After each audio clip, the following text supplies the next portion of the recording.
Welcome to Ginger Welsh Allotments.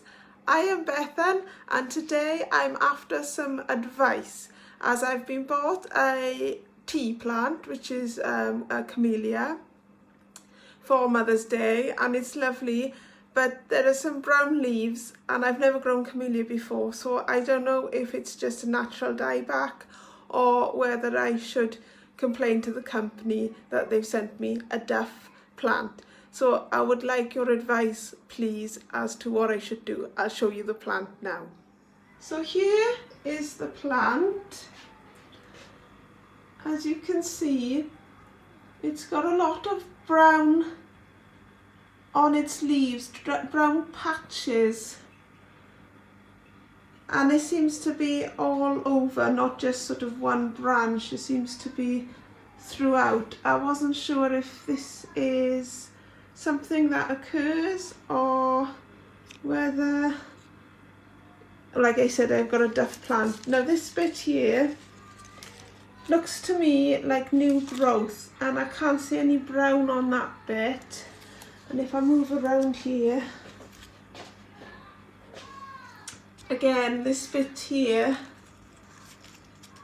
looks new, but there is brown on that leaf there.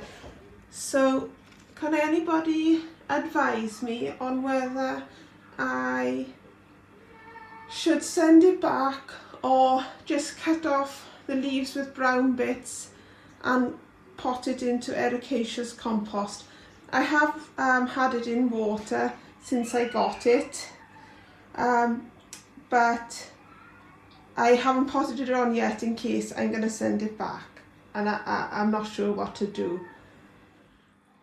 Any advice about my tree plant would be very greatly received. I was going to do a greenhouse tour today, but it is raining pouring out.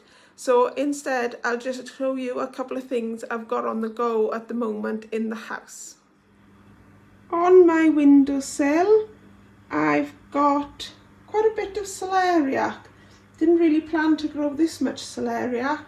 I wasn't expecting the seed to germinate as well, as it was 1-year-old seed, but these need potting on now as they're beginning to dry out quite quick. And at the end there are some petunia seedlings, and I've also got some petunia seedlings soaking here as well. These are from upstairs. Oh, there's my cat. There's my new tea plant that I've shown you. Hello Amber. This is one of my hanging baskets which I overwintered in the greenhouse.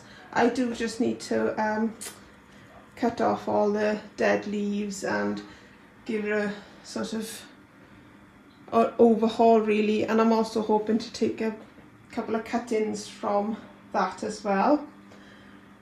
And here I had a huge rhubarb harvest yesterday, so I've just started making some rhubarb gin, rhubarb vodka, and in my bucket there is some rhubarb to make wine from. I'm waiting for some sugar to arrive. Oh, they're just the offcuts from the end of the rhubarb.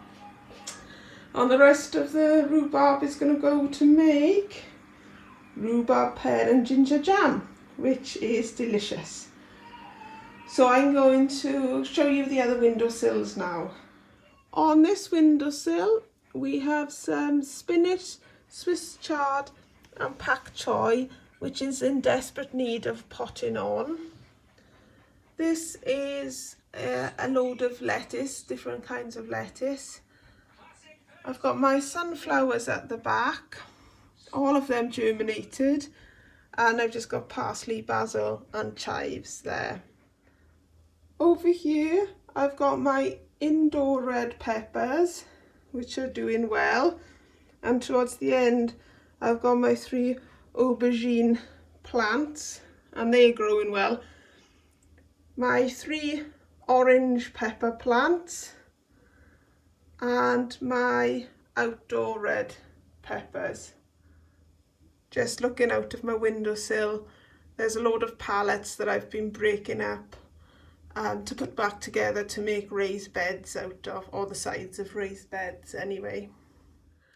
Thank you for joining me today. This has been a really short one. Like I said, I was planning to do the greenhouse tour, but unfortunately it's raining. So any advice about my tea plant, please let me know so I can either send it back ASAP or pot it on and try and treat it.